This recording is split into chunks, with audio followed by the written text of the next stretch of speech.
and you boil and heat up stones and rocks, and you drop that into it, and it will bring the water to a boil, or it'll cook whatever you want to cook. And I'm just using that for example to say that these are things we got to think about. I be thinking about these things while I'm in the woods, because you never know. You never know what may happen.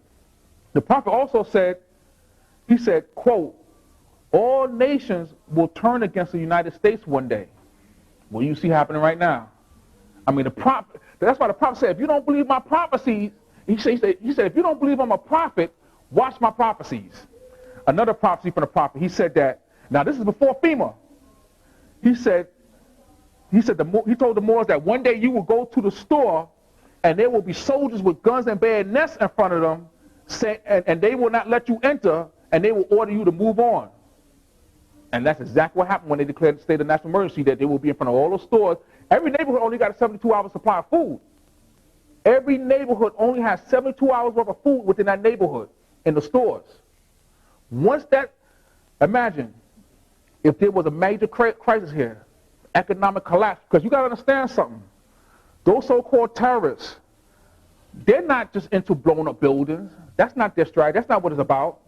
Their strategy is to bring about an economic collapse by destroying the faith and confidence of the people. Haven't you noticed that every time there's a major crisis that the stock market goes down? See, their thing is, the whole stock market is not just based on science and mathematics like you may think. It's based majority on emotion. I did a paper in college about that at one time, that the stock market is not just based on facts and figures, but it's based primarily or more importantly on emotions and a degree of confidence that the people have. This piece of paper is not backed up by anything. It's not backed up by gold or silver.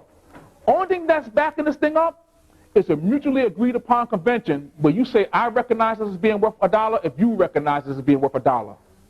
And that faith and confidence in that is the only thing holding this thing up. The minute you lose confidence that this is worth $1, it's gone. It'll be laying in the streets. And the prophet said that one day too. He said one day it will be $20 bills laying in the street, and you pick it up and it'll be like leaves in the street. It won't have no meaning. Because there's nothing backing it up. It's just faith. This money system is like religion. It's literally a religion. Why do you think the book about the Federal Reserve was called Secrets of the Temple? It's like a religion, America. By destroying the faith and confidence that the people have in the system. People scared to do that.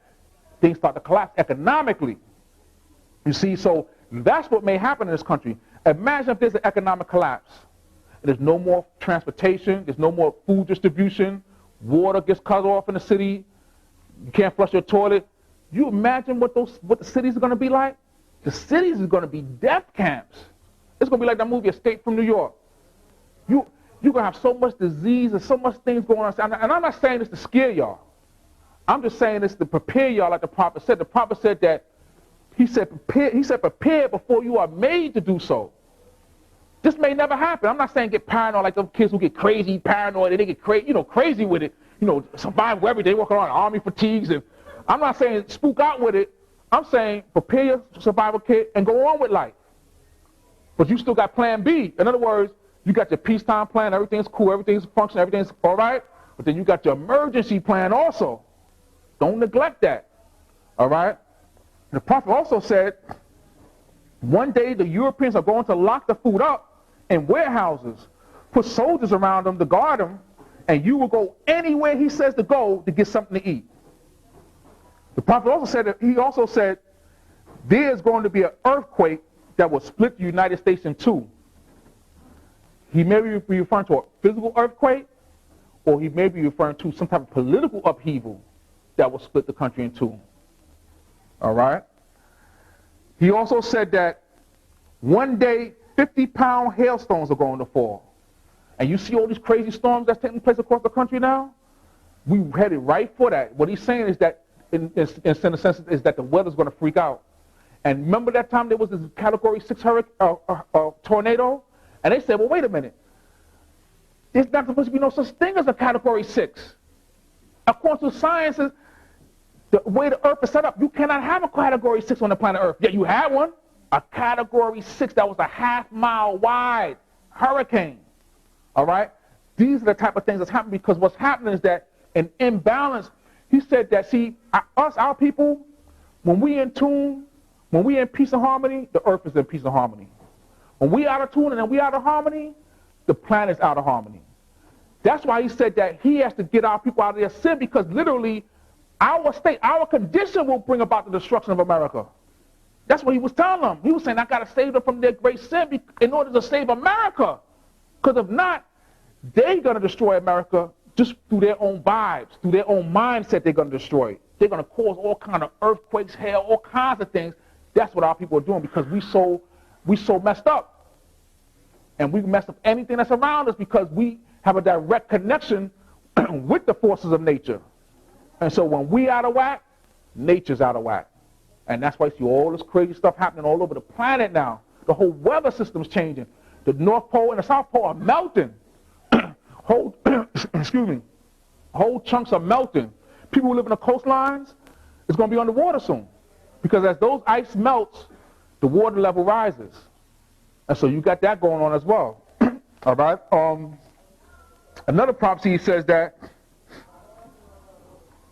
he said, if my principles are carried out, the United States will be the richest, most prosperous country on the earth. If not, the worst is yet to come. He also said, quote, there is going to be famine in the land. So you got to prepare. You have to prepare for these things. You have all these chemical and biological agents being released.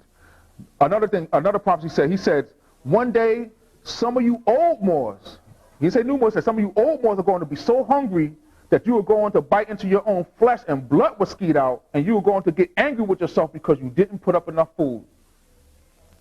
Some of you take it for granted. He's saying you're going to regret that day when it comes. He said that, the Holy Prophet said that things are going to go back to the horse and buggy days. What he's saying there is that technology is going to fail. And we're going to be returned back to a pre-industrial revolution state of technology. That's why I'm encouraging them so much to study Moorish Spain and the technology and stuff of Moorish Spain, because that was pre-industrial revolution, yet they established a standard of living that they was living better than we live now. They had running water. They had street lights lighted that was lit. They had beautiful homes, marbles, fountains, everything. If we could, and that was before the Industrial Revolution. So we should study that technology, because that's stuff that we could implement. If things go back to the horse and buggy days, we could still live in a way that is high standard of living. All right? Another thing, I'm going to read a couple more, and then we're going to take a break, and then I'll come back and we'll take time for questions and answers. This is deep. Let me see how I should introduce this one. I'm going to throw it out there. Maybe y'all might have questions about this later. The prophet said, quote, I have got airplanes, zeppelins, and apparatus. I'm going to take my good Moors up in the apparatus on an incline until it's all over with. Now that's kind of a deep statement here. You know, a lot could be read into that. I'm going to read it one more time. The prophet said that I have got airplanes, zeppelins, and apparatus. I'm going to take my good Moors up in an apparatus on an incline until it's all over with. And some look at that symbolically. Some look at that as dealing with something that's on a deeper level. Another prophecy he said, quote, this is dealing with the reparation. He said the European is going to have to pay our people off for the work that they did in slavery and pay off in compounded interest. So right there he's saying in terms of our reparations, it's as a result of the labor that we done. And so it has to be calculated based on that. We have to study the gross national product. We have to study all those things and calculate where we factor into that, and then calculate it based on compounded interest. All right? Once that's done, a fund could be set up from which we could withdraw from. The last one I want to read, he says, don't throw away your slave names just yet, because we have a birthright under them. For the work that our ancestors did in slavery time, we will be paid off for this, and with compounded interest. So he's saying that those old family names will be used in terms of determining who is eligible to receive this reparation. So he's saying don't get rid of it. Keep the full knowledge of it. It will be used at that time. All right? And so at this point, we're going to take a break, and we're going to come back in about 15 minutes for question and answer.